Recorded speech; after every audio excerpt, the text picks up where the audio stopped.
ओम शांति। ये है 30 मार्च 99 की अगत्यवाणी। हेडिंग दिया है, तीव्र पुरुषार्थ की लगन को ज्वाला रूप बनाकर बेहद के वैराग्य की लहर फैलाओ। आज बाप दादा हरेक बच्चों के मस्तक में 3 लकीरें देख रहे हैं, जिसमें एक लकीर है परमात्मा पालना के भाग्य की लकीर। किसकी पालना के भाग्य की लकीर? परमात्मा पालना के भाग्य की लकीर। तो सभी को मिली हुई। परमात्मा की पालना न पाने वाला कोई संगम युग में बच्चा है जिसको परमात्मा पालना न मिल रही हो? है? पहले नंबर की लकीर क्यों बताई? जब सभी को मिल रही है, फिर अव्वल नंबर क्या, द्वितीय नंबर क्या और तीसरा नंबर क्या? परमात्मा पालना के भाग्य की लकीर, ये पहले नंबर की लकीर है। तो सबको प्राप्त है या नहीं प्राप्त है? ब्राह्मण, जो भी बच्चे ब्राह्मण बच्चे हैं, ब्रह्मा की औलाद बने हैं, उनको ये परमात्मा पालना की लकीर मिली है या नहीं मिली है? सबको नहीं मिली है। क्यों? सभी पालना के अधिकारी नहीं है। परमात्मा पालना के भाग्य की लकीर पाने के अधिकारी नहीं है। हाँ, जब यहाँ नंबर गिनाए जा रहे हैं तो जरूर कोई ऐसे बच्चे हैं जिन्होंने डायरेक्ट परमात्मा पालना के भाग्य की लकीर प्राप्त की है। यह परमात्मा पालना का भाग्य सारे कल्प में अब एक ही बार मिलता है। क्या? सारे कल्प में अब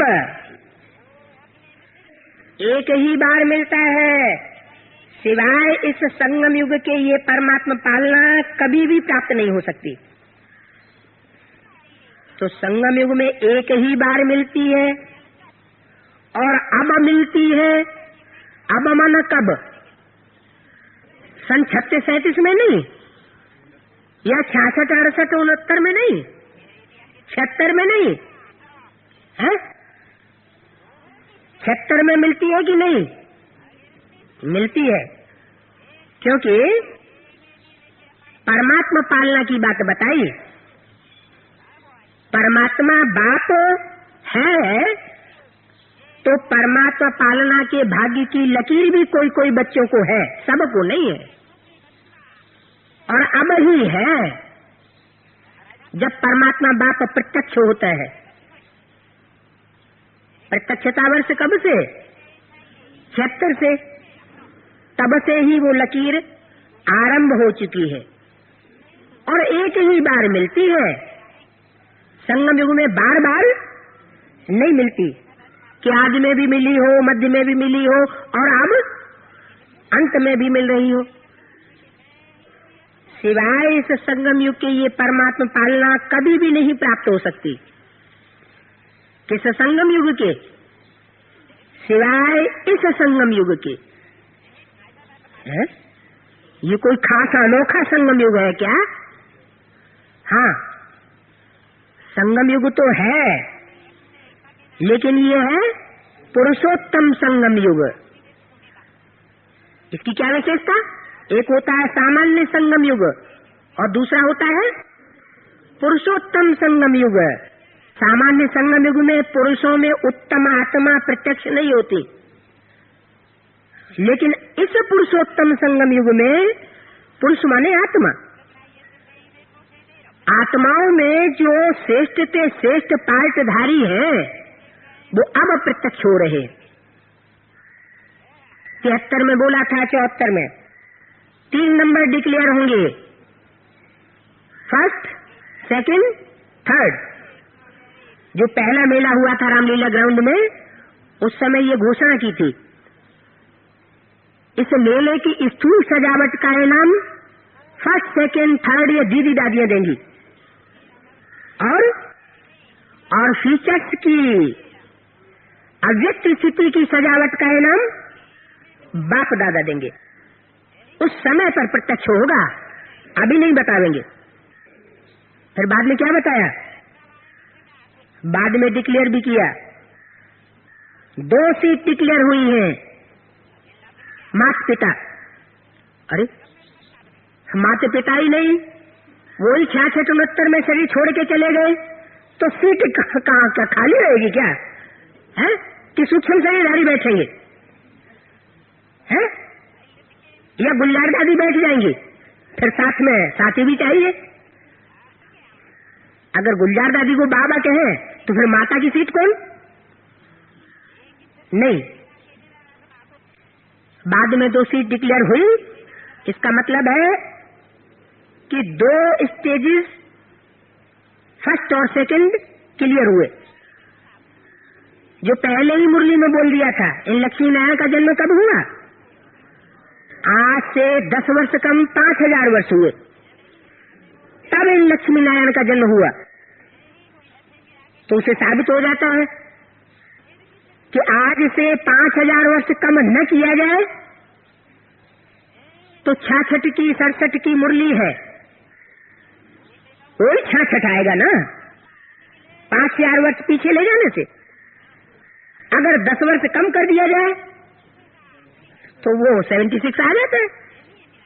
माने 76 में इन लक्ष्मी नारायण का प्रत्यक्षता रूपी जन्म साबित हो जाता है। जन्म साबित होगा प्रत्यक्षता रूपी, तो 2 सीट स्वतः ही डिक्लेयर हो जाती है। फिर बाद में बोला 2-3 सीट के अलावा और कोई सीट फिक्स नहीं हुई है, तीसरा और ऐड कर दिया। लेकिन फिक्स नहीं बताया 3 सीट, क्या बताया? 2-3 सीट के अलावा और कोई सीट फिक्स नहीं हुई है। फिर अभी 96-97 में क्या बता दिया? 3 सीट्स डिक्लेयर हुई हैं। कौन कौन सी? ब्रह्मा, बाप और जगदम्बा। तीसरी क्लियर कर दी। इनको कोई हिला नहीं सकता। जैसे शास्त्रों में नाम रख दिया, ध्रुवपद से ध्रुपद और ध्रुवपदी, ध्रुवपदी, ध्रुवपद है जिसका नाम क्लियर हुए ना, पद डिक्लेयर हुआ ना, पहले से डिक्लेयर हुआ पड़ा है, कोई हिला नहीं सकता उनको। इसलिए बताया कि इस संगम युग के यह परमात्मा पालना कभी भी नहीं प्राप्त हो सकती सिवाय इस संगम युग के। इस माना किस? पुरुषोत्तम संगम युग के। ये परमात्मा पालना बहुत थोड़े बच्चों को प्राप्त होती है। क्या कहा? ऐसे नहीं ये परमात्मा पालना प्राप्त करने वाले सारे के सारे ब्राह्मण परिवार के बच्चे नहीं, फर्स्ट ग्रेड के बच्चे हैं ये, और बहुत थोड़े बच्चे हैं। ऐसे नहीं जितने भी सेंटर्स हैं उसमें जितने भी बैठने वाले हैं, चाहे बेसिक नॉलेज में हो चाहे एडवांस नॉलेज में हो, सारे ही है नहीं, बहुत थोड़े बच्चे हैं। दूसरी लकीर है परमात्मा पढ़ाई के भाग्य की लकीर। पहली लकीर कौन सी बताई? परमात्मा पालना के भाग्य की लकीर। स्वयं परमात्मा बाप उनकी पालना कर रहा है। और दूसरे परमात्मा पढ़ाई के भाग्य की लकीर। क्या अंतर हुआ?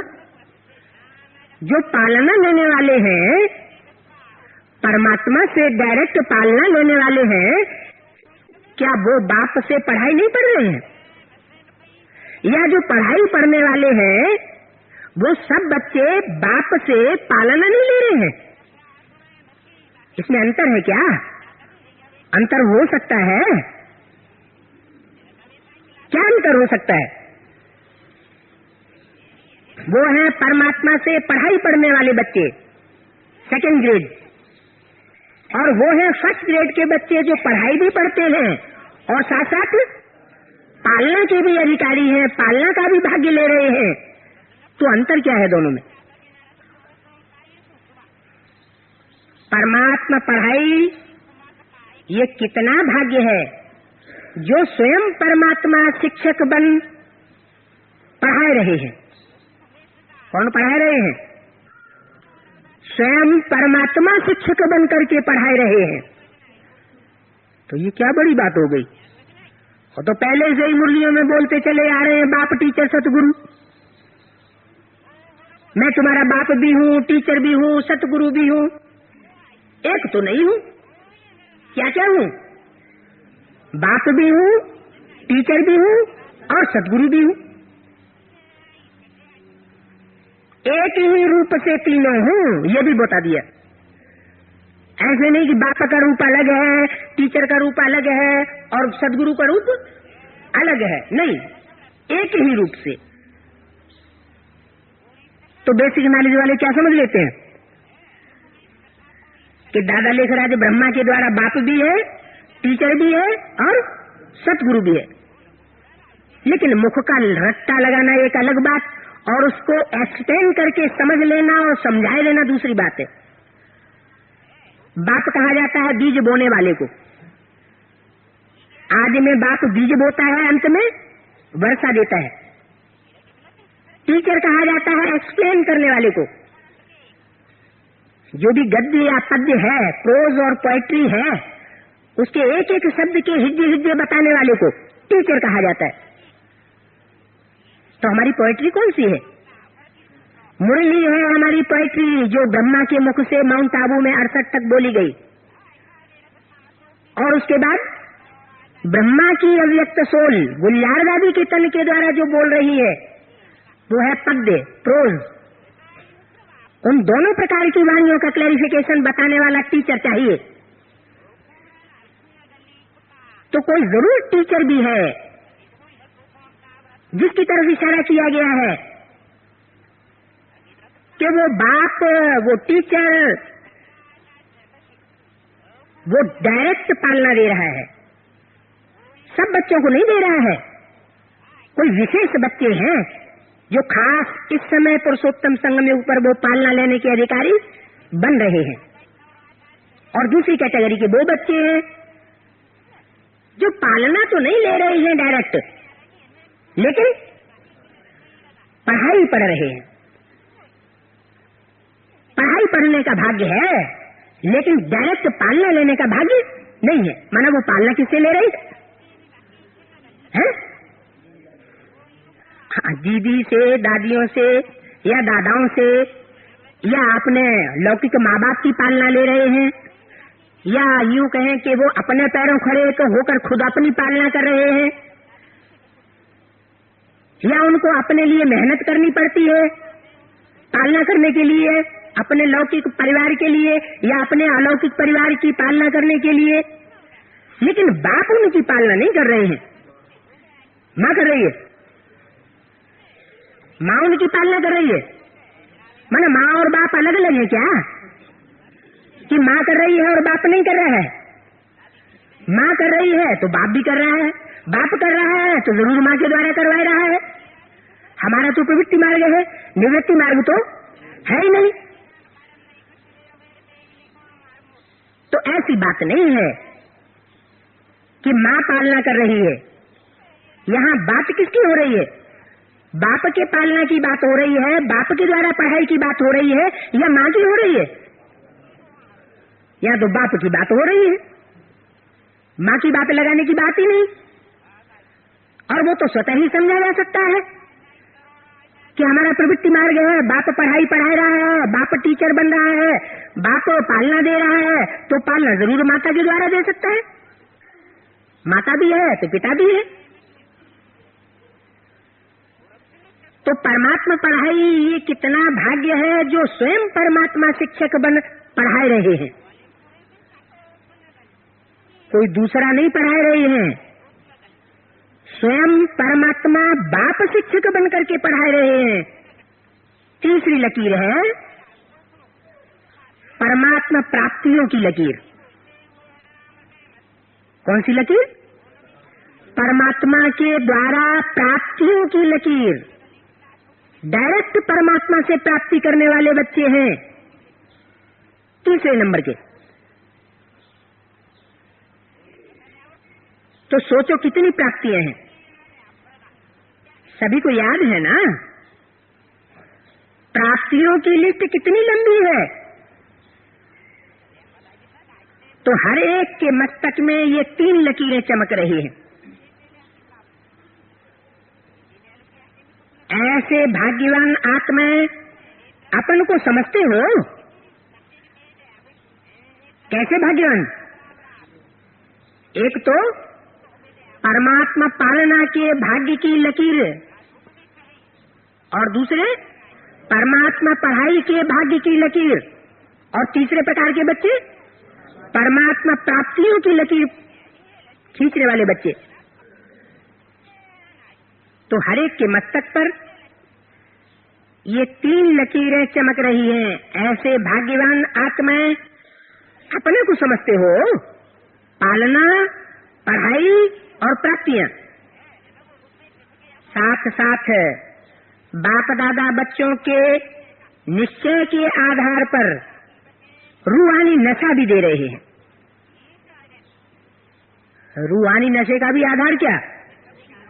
जिसका जिसका जितना जितना निश्चय, उतना उतना उनको रूहानी नशा चढ़ा हुआ होगा।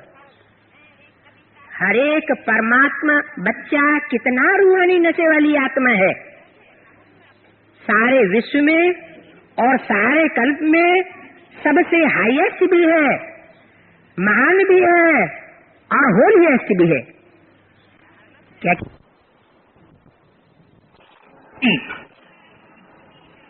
सारे विश्व में और सारे कल्प में, ये नहीं कि अभी के ही विश्व में। संगम युग के इस पुरुषोत्तम संगम युग विश्व की ही बात नहीं बताई, पूरे कल्प की बात बताई। सारे कल्प में, सारे विश्व में सबसे हाईएस्ट और महान भी है और होलीएस्ट भी है। सिर्फ होली नहीं,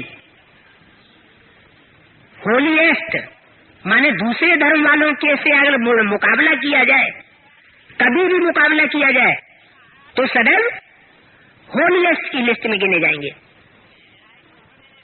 आप जैसी पवित्र आत्माएं तन से भी, मन से भी और देव रूप में भी सर्वगुण संपन्न, संपूर्ण निर्विकारी और कोई बनता ही नहीं है। और फिर हाईएस्ट भी हो, होलीएस्ट भी हो, साथ साथ रिचेस्ट भी हो। बाप दादा स्थापना में भी बच्चों को स्मृति दिलाते थे और फलक से अखबारों में भी डलवाया कि Om Mandali is the richest in the world. Om Mandali दुनिया में सबसे जास्ती रईस है, साहूकार है। दुनिया वालों ने अखबार में डलवाया ओम मंडली गई की गई, और बाप ने डलवाया ओम Mandali is the richest in the world. तो अंत में भी ये बात क्लियर होनी चाहिए कि वो ओम मंडली किसकी किसकी मंडली?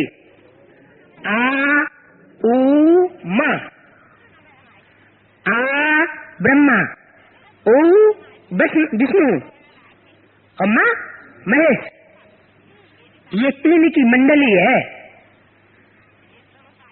ये पहली भी दुनिया में सबसे जास्ती साहूकार थी और अब भी सबसे जास्ती साहूकार है। पहले स्थूल के हिसाब से भी ज्यादा साहूकार थी, क्योंकि शुरुआत में ज्ञान तो था नहीं। पुरानी संस्कृत की गीता के अर्थ बैठ सुनाते थे, और अभी ज्ञान धन के हिसाब से दुनिया में सबसे जास्ती रिचेस्ट है। और फिर बताया कि यही ज्ञान धन है, यही ज्ञान रतन आगे चल करके फिर स्थूल रतन भी बन जाएंगे। जो जितना मेरा ज्ञानी बच्चा होगा वो इसी पुरुषोत्तम संगम युग में सारी दुनिया की भी सबसे ज्यादा स्थूल धनवान भी साबित हो जाएगा। तो अखबारों में डलवाया कि Om Mandali is the richest in the world. ये स्थापना की समय की आपकी महिमा है, आप सबकी महिमा है। एक दिन में कितना भी बड़े से बड़ा मल्टी मिलियनर हो, लेकिन आप जैसा रिचेस्ट हो नहीं सकता। क्या एक दिन में? ये एक दिन कौन सा है? एक दिन ये कौन सा है?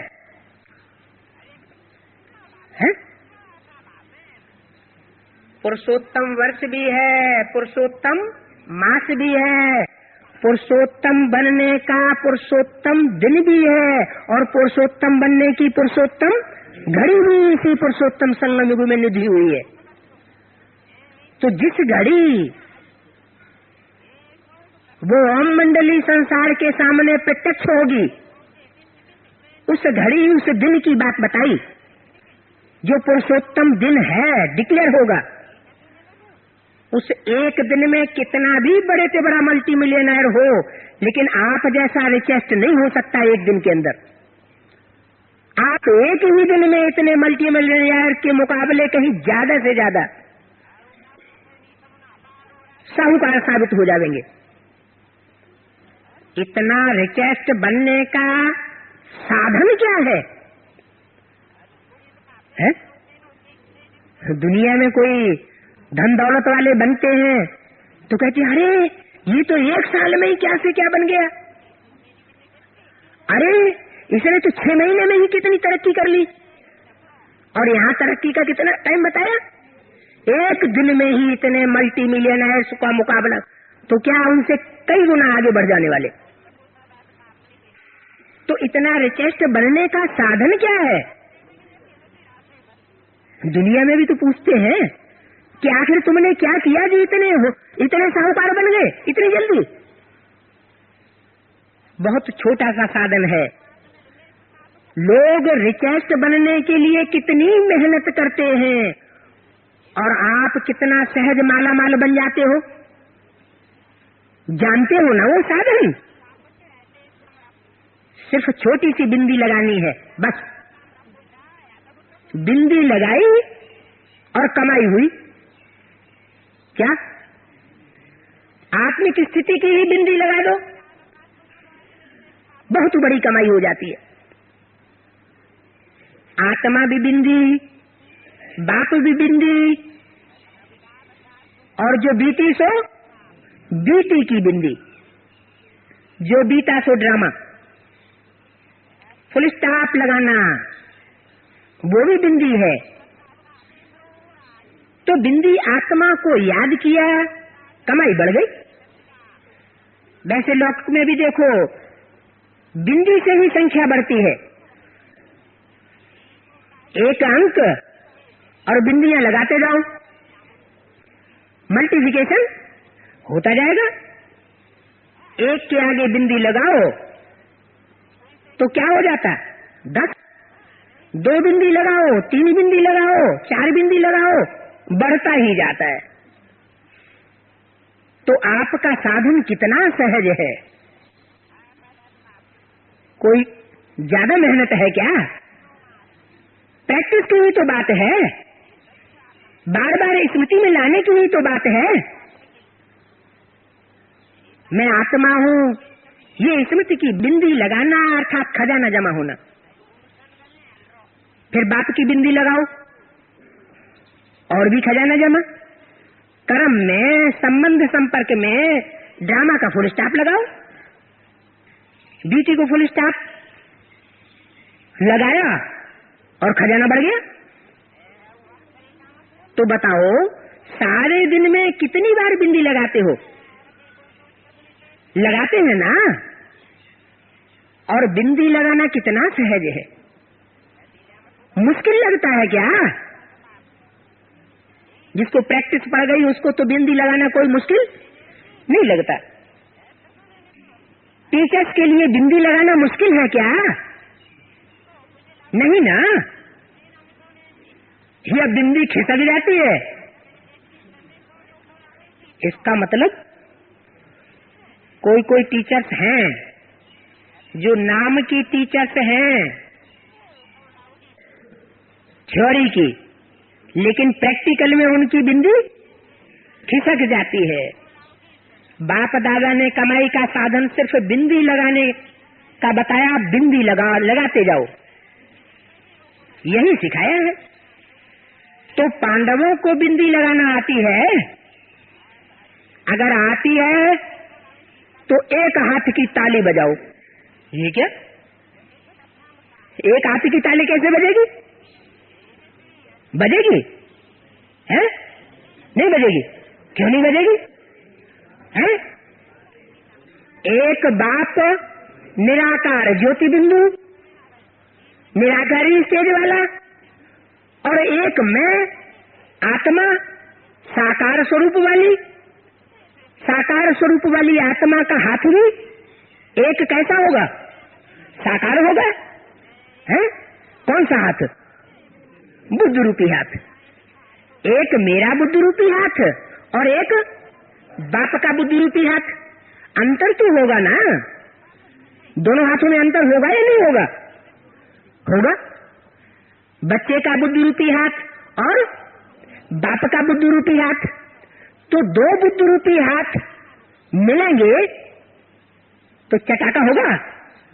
है? होगा ना। दो बुद्ध रूपी हाथ मिलेंगे तो आवाज होगी।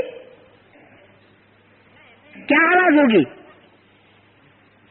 कोई बच्चा बाप की मत पर चलेगा, बाप का जो बुद्ध रूपी हाथ है उस बुद्ध रूपी हाथ से ही हाथ मिलाएगा, तो उसकी विजय होगी कि नहीं होगी? तो बोला एक हाथ की ताली बजाओ। पक्की ताली है ना,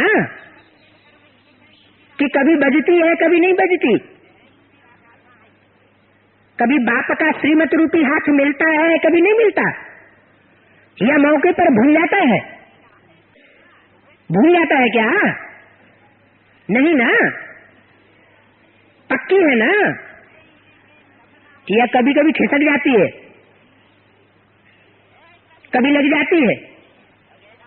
सबसे सहज बिंदी लगाना है। कोई इस आंखों से ब्लाइंड भी हो, वो भी अगर कागज पर पेंसिल रखेगा तो बिंदी लग जाएगी। और आप तो त्रिनेत्री हो,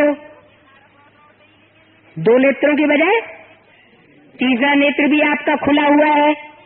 आप उस तीसरे नेत्र से अपनी आत्मा का और बाप का पार्ट देख रहे हो। इसलिए इन तीन बूंदियों को सदा यूज करो। क्वेश्चन मार्क कितना टेढ़ा होता है, लिख करके देखो। क्वेश्चन मार्क टेढ़ा है ना, और बिंदी लगाना कितना सहज है। इसलिए बाप दादा भिन्न भिन्न रूप से बच्चों को समान बनाने की विधि सुनाते रहते हैं। विधि है बिंदी, और कोई विधि नहीं है। अगर विदेही बनते हो तो भी विधि है बिंदी लगाना, बिंदी बनना। दूसरा पेज, अशरीरी बनते हो, कर्मातीत बनते हो, सबकी विधि है। इसलिए बाप दादा ने पहले भी कहा है, अमृत बेले बाप दादा से मिलन मनाते, रूरियान करते, जब कारी में आते हो तो पहले 3 बिंदियों का तिलक मस्तक पर लगाओ। अर्थात वह लाल बिंदियों का तिलक लगाने शुरू नहीं करना जो भक्ति मार्ग में लगाते हैं, लेकिन स्मृति का तिलक लगाओ और चेक करो किसी भी कारण अविनाशी रहे, ये अमिट तिलक हो। बाप दादा बच्चों का प्यार भी देखते हैं, कितने प्यार से भाग भाग कर मिलन मनाने पहुंचते हैं। कैसे पहुंचते हैं? भाग भाग कर मिलन मनाने पहुंचते हैं। किससे? जिस बाप से परमात्मा प्यार लेने के अधिकारी बनते हैं, पढ़ाई पढ़ने के डायरेक्ट अधिकारी बनते हैं, और तीसरा प्राप्तियों के अधिकारी बनते हैं। डायरेक्ट बाप से प्राप्तियों के अधिकारी बनते हैं, उसके पास भाग भाग कर मिलन मनाने पहुंचते हैं। और फिर आज हाल में भी मिलन मनाने के लिए कितनी मेहनत से, कितने प्यार से, नींद को प्यास को भूलकर पहले नंबर में नजदीक बैठने का पुरुषार्थ करते हैं। पहले नंबर में नजदीक बैठने का पुरुषार्थ कैसे होगा? पहला नंबर कौन सा बताया? परमात्मा का पालना, परमात्मा की डायरेक्ट पालना के अधिकारी बनना। बाप दादा सब देखते हैं, क्या क्या करते हैं, वो सारा ड्रामा देखते हैं, लेकिन बाप दादा बच्चों के प्यार पर न्यौछावर भी होते हैं। और ये भी बच्चों को कहते हैं, जैसे साकार में मिलने के लिए दौड़ दौड़ कर आते हो, ऐसे ही बाप समान बनने के लिए ऐसे ही तीव्र पुरुषार्थ करो। क्या? मिलने के लिए साकार में आना ये कोई बड़ी बात नहीं है। वो तो जिसके पास पैसा होगा बार बार आ जाएगा। बड़ी बात क्या है? बड़ी बात है बाप समान बनने के लिए तीव्र पुरुषार्थ करने की। इसमें सोचते हो ना, सबसे आगे से आगे नंबर हमको मिल जाए। सबको तो मिलना नहीं है। यहाँ साकारी दुनिया है ना, तो साकारी दुनिया के नियम रखने ही पड़ते हैं। बाप दादा उस समय सोचते हैं कि सब आगे आगे बैठ जाएं, लेकिन ये हो सकता है क्या? हो भी रहा है। हो रहा है कैसे? कि पीछे वालों को बाप दादा सदा नैनों में समाया हुआ देखते हैं,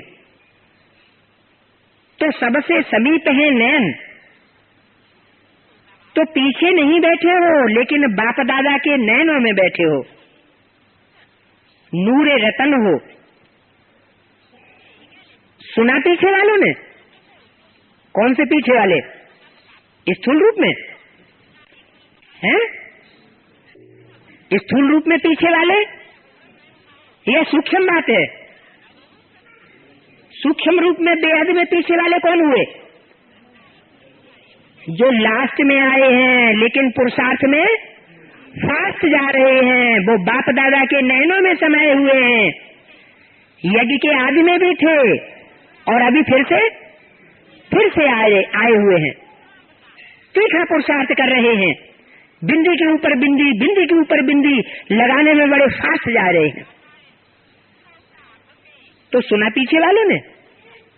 दूर नहीं हो, समीप हो। शरीर से पीछे बैठे हैं, लेकिन आत्मा सबसे समीप है।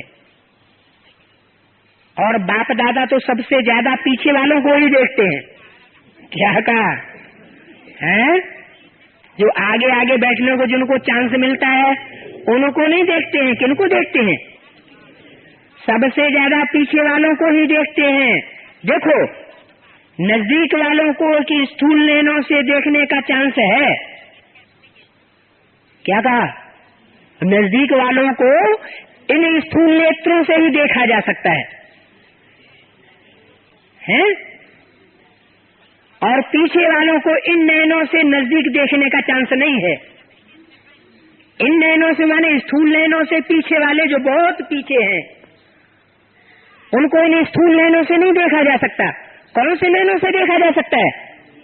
तीसरे नेत्र से देखते हैं। इसलिए बाप दादा नैनों में पीछे वालों को समाये लेता है। क्या कहा?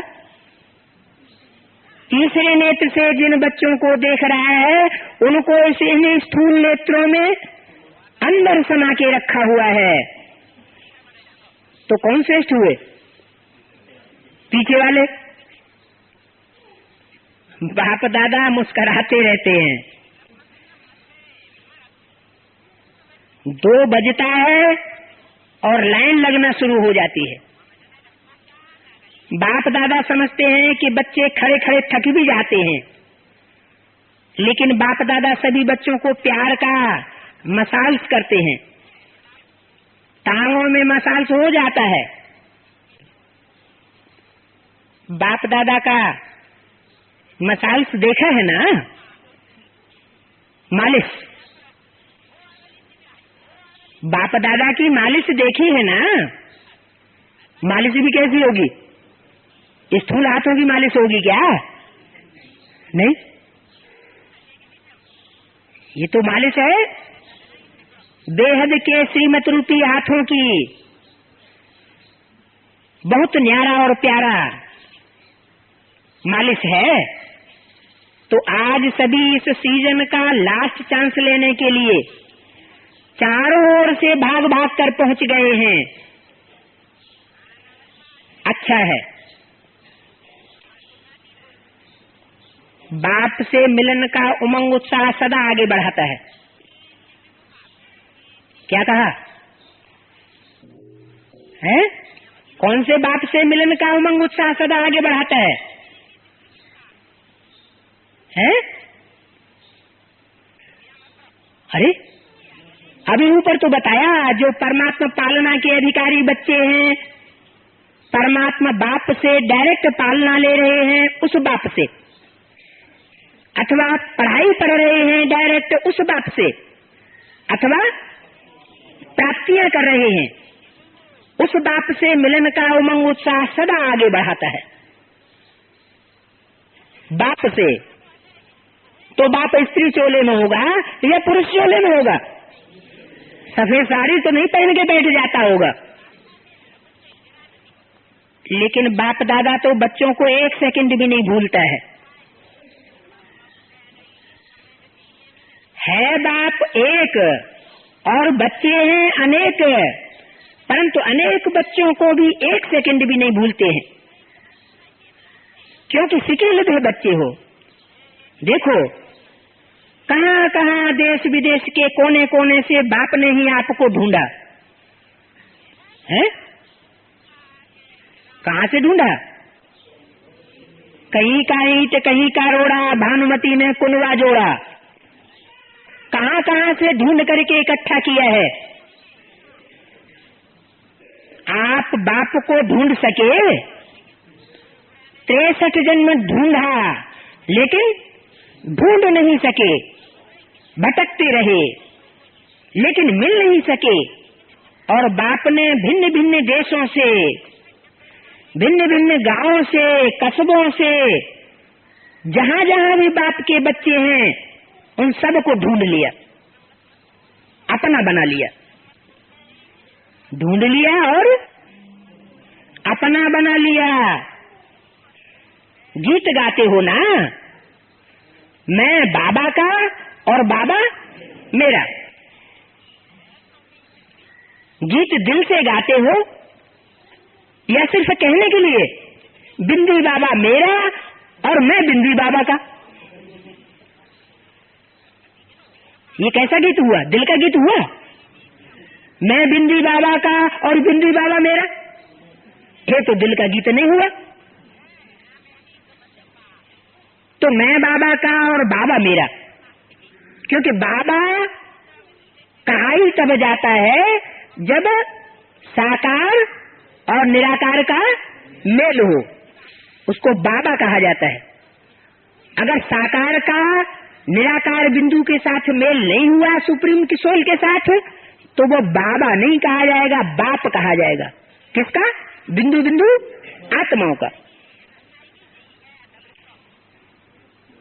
तो गीत गाते हो ना, मैं बाबा का और बाबा मेरा। न जाति देखी, न देश देखा, न रंग देखा, सबके मस्तक पर एक ही रूहानी रंग देखा, ज्योति बिंदु। जिन बच्चों के मस्तक पर वो ज्योति बिंदु नैनों से चमकता हुआ भ्रकुटी के मध्य अव्यक्त स्टेज वाला ज्योति बिंदु देखा, वो मेरे बच्चे हो गए। डबल फॉरेनर्स क्या समझते हैं? जाति देखी बाप ने, कि काला है या गोरा है, श्याम है या सुंदर है? श्याम है माना विकारी है, सुंदर है माना निर्विकारी है। ये देखा था आपने? कुछ नहीं देखा। क्या देखा? मेरा है यह देखा, मेरा है यह देखा। इस बात की भी विशेषता किस बात से बताई कि ये मेरा है और ये 500 करोड़ मेरे नहीं है? इसने भी विशेषता क्या देखी? किस आधार पर है? एक ही विशेषता बाप ने देखी कि दुनिया ने बाप को नहीं पहचाना और बच्चों ने बाप को पहचान लिया। एक ही विशेषता देखी।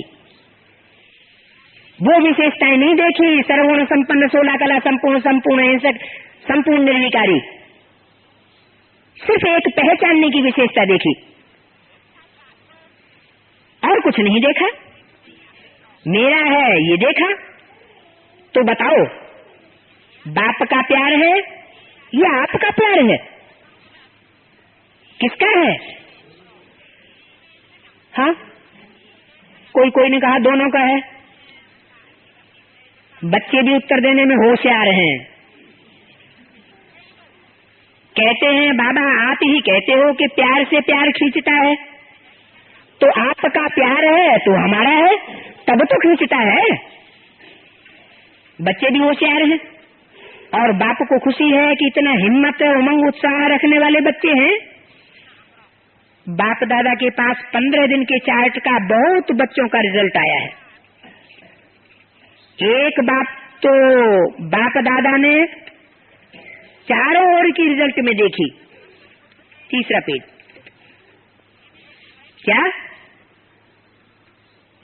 क्या रिजल्ट देखी कि मेजॉरिटी बच्चों का अटेंशन रहा है। परसेंटेज जितनी स्वयं भी चाहते हैं लेकिन उतनी नहीं है, परंतु अटेंशन तो है। और दिल ही दिल में जो तीव्र पुरुषार्थी बच्चे हैं वो अपनी प्रतिज्ञा को पूरा करने के लक्ष्य से आगे बढ़ भी रहे हैं और आगे बढ़ते बढ़ते मंजिल पर पहुंच ही जाएंगे। मेजॉरिटी अभी भी कभी अलबेलेपन में, कभी आलस्य के वश अटेंशन भी कम दे रहे हैं। उनका एक विशेष स्लोगन है, हो ही जाएगा, हो जाएगा। जाना है नहीं, चले ही जाएंगे। जाना है ये पक्का नहीं, लेकिन चले ही जाएंगे, हो ही जाएगा। इसको कहते हैं अलबेलापन।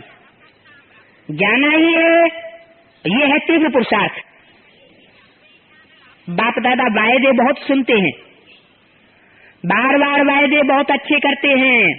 बच्चे वायदे इतने अच्छी रीति करते हैं, इतनी हिम्मत से करते हैं, जो उस समय बाप दादा को भी बच्चे दिल खुश मिठाई खिलाई देते हैं, बाप भी खाई लेते हैं। लेकिन वायदा अर्थात पुरुषार्थ में ज्यादा से ज्यादा फायदा। वायदा कैसा हो जिससे फायदा सामने दिखाई पड़े। अगर फायदा नहीं तो वायदा समर्थ नहीं किया है। कमजोर वायदा करते हो तो वायदा भले करो, फिर भी दिल खुश मिठाई तो खिलाते हो ना। साथ साथ तीव्र पुरुषार्थ की लगन को अग्नि के रूप में लाओ। अभी ज्वालामुखी बनो। समय प्रमाण रहे हुए जो भी मन के संबंध संपर्क के हिसाब किताब हैं, उनको ज्वाला स्वरूप से भस्म करो। लगन है, इसमें बाप दादा भी पास करते हैं। लगन तो है, लेकिन अभी लगन को अग्नि के रूप में लाओ। लगन की अग्नि को प्रज्वलित करो। विश्व में एक तरफ भ्रष्टाचार, अत्याचार, कौन सा आचार? अति आचार। ये भ्रष्टाचार और अत्याचार की अग्नि होगी। क्या कहा? कहाँ होगी? विश्व में। कौन से विश्व में है? 500 करोड़ की दुनिया की तरफ बुद्धि जा रही है, या तुम ब्राह्मणों के लिए इतने बड़े विश्व के अंदर अपना ही छोटा सा संसार है, उस छोटे से संसार की तरफ बुद्धि जा रही है? कौन से विश्व की तरफ बुद्धि जाती है जब बाबा बोलते हैं विश्व की बात? पहले तो घर का सुधार। जो ब्राह्मणों का परिवार है, जो ब्राह्मणों का घर परिवार की भांति है, चाहे वो बेसिक में पढ़ने वाले हैं, चाहे वो एडवांस में पढ़ने वाले हैं, चाहे वो बाप को जानते हैं, चाहे वो बाप को नहीं पहचानते हैं, छोटे छोटे दुधमुहे माँ को पहचानने वाले बच्चे हैं, उस विश्व की बात बताई। विश्व में एक तरफ भ्रष्टाचार अत्याचार की अग्नि होगी, आग जल रही होगी, और दूसरी तरफ आप बच्चों का पावरफुल योग अर्थात लगन की अग्नि ज्वाला रूप में आवश्यक है। आवश्यक है क्यों? अगर ये लगन की अग्नि ज्वाला रूप में नहीं जलाएंगे तो क्या होगा? है? उसी विश्व के भ्रष्टाचार और अत्याचार की लपेट में खुद भी आ जाएंगे। तो ये अति आवश्यक है। क्या? पावरफुल योग।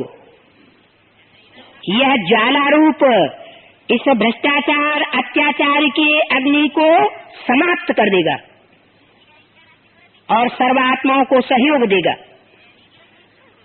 आपकी लगन ज्वाला रूप अर्थात पावरफुल योग, पावरफुल याद एक तरफ अग्नि को समाप्त करेगी,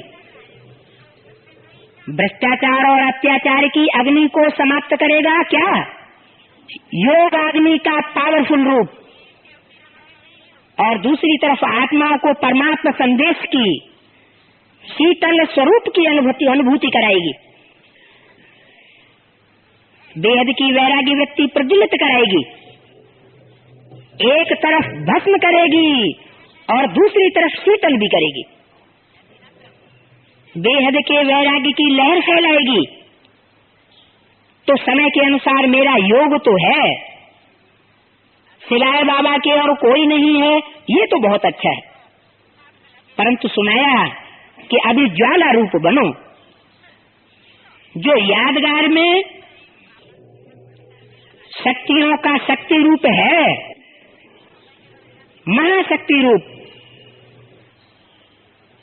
सर्वशस्त्रधारी दिखाया हुआ है। अभी वो महाशक्ति रूप प्रत्यक्ष करो। सभी चाहे पांडव हैं, चाहे शक्तियां हैं, सभी सागर से निकली हुई ज्ञान नदियां हो। सागर नहीं हो, क्या हो? सभी ज्ञान नदियां हो, ज्ञान सरोवर हो, चाहे पांडव हो चाहे शक्तियां हो, ज्ञान गंगाएं हो। तो ज्ञान गंगाएं अब आत्माओं को अपने ज्ञान की शीतलता द्वारा पापों की आग से मुक्त करो। यह है वर्तमान समय का ब्राह्मणों का कार्य, क्योंकि आपका मुक्ति वर्ष पूरा हुआ। अब दूसरी आत्माओं को मुक्त कराने का कार्य संपन्न करो। सभी बच्चे पूछते हैं अगले साल क्या सेवा करें? पूछते हैं ना, सभी सोचते हैं, कहते नहीं हैं कि अगले साल क्या सेवा करें। तो बाप दादा पहली सेवा यही बताते हैं कि अभी समय अनुसार सभी बच्चे वानप्रस्थ अवस्था में हैं, तो वानप्रस्थी अपने समय साधन सभी बच्चों को देकर स्वयं वानप्रस्थ हो जाते हैं। तो आप सभी भी अपना समय का खजाना, श्रेष्ठ संकल्प का खजाना अभी औरों के प्रति लगाओ। अपने प्रति समय और संकल्प बहुत कम यूज करो। अपने लिए नहीं, किसके लिए? विश्व कल्याण के प्रति। औरों के प्रति लगाने से स्वयं भी उस सेवा का प्रत्यक्ष फल खाने के निमित्त बन जाएंगे। मनसा सेवा, वाचा सेवा, और सबसे ज्यादा चाहे ब्राह्मण चाहे और जो भी संबंधी संपर्क में आते हैं उनको कुछ न कुछ मास्टर दाता बन करके देते जाओ। खुशी दो, शांति दो, आनंद की अनुभूति कराओ। किनको? जो भी हमारे संबंध में आए, जो भी हमारे संपर्क में आए। ट्रेन में बैठे हैं तो कोई पास में आके बैठ जाते हैं तो वो संबंधी कहे जाएंगे या संपर्की कहे जाएंगे? जरूर संपर्की है। और संपर्क में भी कोई आत्मा कब आती है? पूर्व जन्मों का कोई हिसाब किताब है तब आती है या ऐसे ही आ जाती है? स्वतः ही आकर के बैठ गया तो जरूर कोई पूर्व जन्मों का हिसाब किताब है ना। तो मास्टर दाता बनकर के देते जाओ। क्या देते जाओ? खुशी दो, शांति दो, आनंद की अनुभूति कराओ, प्रेम की अनुभूति कराओ। देना है और देना माना स्वतः ही लेना, लेकिन निस्वार्थ हो। जो भी जिस समय जिस रूप से संबंध संपर्क में आए कुछ लेकर के जाए। आप मास्टर दाता के पास आकर के कोई खाली हाथ न जाए। जैसे ब्रह्मा बाप को देखा, चलते फिरते भी अगर कोई भी बच्चा सामने आया तो कुछ न कुछ अनुभूति के बिना खाली नहीं जाता। ये चेक करो, जो भी आया कुछ न कुछ मिला, कुछ दिया, खाली गया क्या? खजाने से जो भरपूर होते हैं वह देने के बगैर रह नहीं सकते। चौथे पेज की दूसरी लाइन, अखंड दाता बनो। कोई आपसे मांगे नहीं, मांगे लेकिन दाता कभी ये नहीं देखता कि ये मांगे तो दें। अखूट महादानी, महादाता स्वयं ही देता है। पहली सेवा इस वर्ष महान दाता की करो। आपस में ब्राह्मण भी, ब्राह्मण भिखारी नहीं है, लेकिन आग, हाँ ब्राह्मण भिखारी नहीं है लेकिन आप दाता द्वारा मिला हुआ देते हो।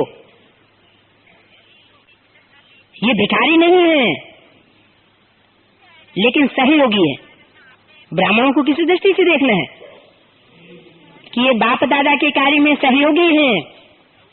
ब्राह्मणों को एक दो में दान नहीं देना है, उनको तो सहयोग देना है।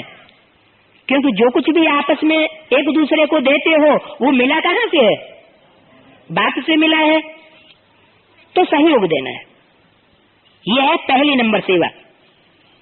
और साथ साथ बाप दादा ने विदेश के बच्चों की खुशखबरी सुनी तो बाप दादा ने देखा कि जो इस सृष्टि के आवाज फैलाने के निमित्त बाप दादा ने जो माइक नाम दिया था, वो विदेश के बच्चों ने आपस में इस कार्य को किया। और जब प्लान बना है तो प्रैक्टिकल में होना तो है ही। किस बात का प्लान बना है? माइक निकालने का। अव्वल नंबर माइक जो सारे ब्राह्मणों की विश्व में आवाज फैला दे। तो प्लान बना है तो प्रैक्टिकल तो होना ही है।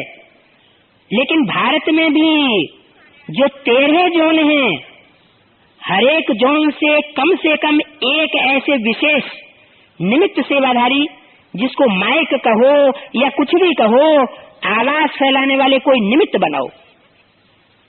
कितने सेवाधारी हैं? 13 जोन से कम एक। ये बाप दादा ने कम से कम कहा है, लेकिन अगर बड़े बड़े देश में ऐसे निमित्त बनने वाले हैं तो सिर्फ जोन वाले नहीं, लेकिन बड़े देशों से भी ऐसे तैयार कर प्रोग्राम बना सकते हो।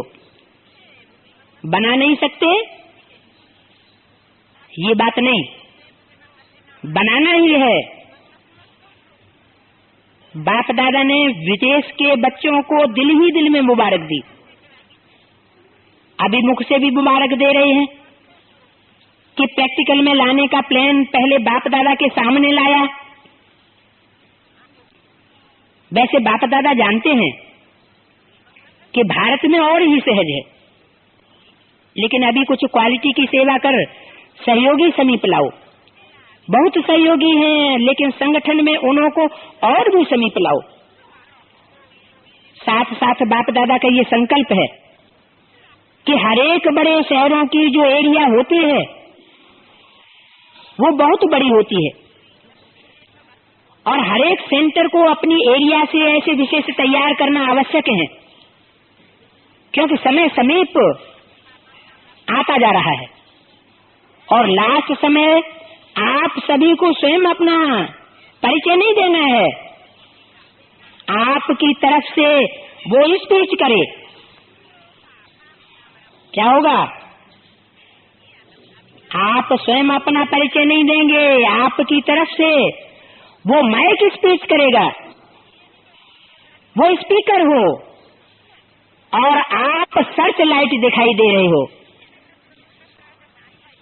मुख से कहने की दरकार न हो, लेकिन आपका मुख, आपके फीचर्स कैसे दिखाई दें?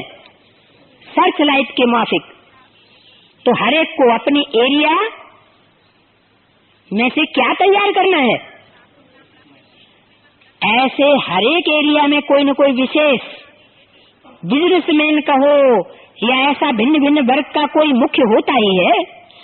अपने अपने सेंटर पर अपनी एरिया की विशेष आत्माओं को तैयार करो, वह सुनावे कि ये ज्ञान क्या है। आप अभी से लास्ट समय साक्षात्कार मूर्त फरिश्ता बन दृष्टि दो और वो स्पीकर बने। आप क्या करो? आप उनको क्या करो? आप उनको साक्षात्कार मूर्त फरिश्ता बन करके दृष्टि दो और आपकी दृष्टि की पावर से वो स्पीकर बन जाए। स्पीकर बनना तो सभी सीख गए हैं। छोटी छोटी टीचर्स भी स्पीच बहुत अच्छी करती हैं। स्पीच करती है ना, स्पीच सभी करते हो। आज भी स्पीकर औरों को तैयार करो। आपकी दृष्टि व दो वचन सभी को ऐसी भाषणा दें जैसे कई समय की स्पीच कई बार कर ली हो। अभी ऐसा समय आना ही है। अभी समय भी फास्ट गति से चल रहा है। सिर्फ समय बार बार फास्ट होकर ऐसे आप लोगों को पीठ दे करके मुड़ करके देखता है कि हमारे मालिक तेज रफ्तार से आ रहे हैं, बस समय फास्ट जा रहा है। मालिक तो आप हो ना, तो आपको बार बार वो समय देखता है कि ये फास्ट आ रहे हैं। इसलिए इस वर्ष क्वालिटी की सेवा में विशेष अटेंशन दो, क्वांटिटी की सेवा में नहीं, प्रजा निकालने में नहीं, क्वालिटी की सेवा में विशेष अटेंशन दो। हर एक सेंटर की रिजल्ट आनी चाहिए कि हमारे सेंटर पर किस वर्ग के और कितनी क्वालिटी की सेवा हो रही है। क्वांटिटी तो स्वतः ही बढ़ती जाएगी।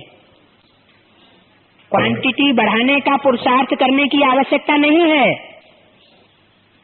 प्रजा को संदेश देने की आवश्यकता नहीं है। अभी भी देखो, ये हाल भी छोटा हो गया है ना,